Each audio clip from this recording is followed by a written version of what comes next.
is a slumlord ordered to live in one of his apartments until all of them are brought up to code. But tonight he could be shelling out cash and spending time in jail.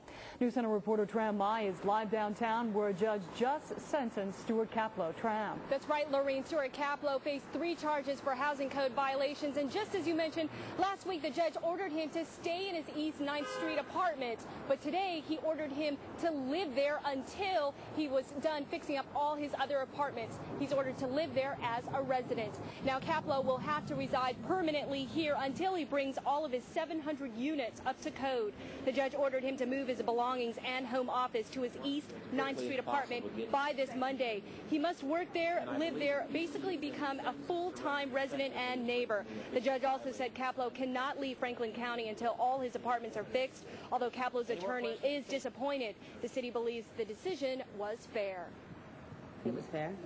I think, without sounding like a backside kisser, this judge is always fair. It's a difficult case. Unfortunately, Mr. Kaplow, based on the number of units, has found himself here before. I think it's a fair sentence. I think it achieves the goal of this court, which is compliance. And frankly, it's going to give my client the necessary incentive to get all of these properties up to code as quickly as possible. I'm very pleased with it.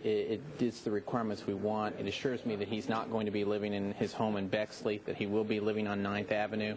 I think with him being there full-time and having to conduct his business from there, that'll be a greater incentive for him to get these properties in compliance. I also like that he cannot even leave the city of Columbus without permission. We have him on very strict probation. We have him for 3 years. We have a listing of his properties. I'm very optimistic that we can finally get his properties up to code. Now, if Kaplow does not bring all of his 700 units up to code, then again, he could face up to 180 days in jail and even more fines. Lorene, again, he will be on probation for 3 years. Tram Mai live in downtown.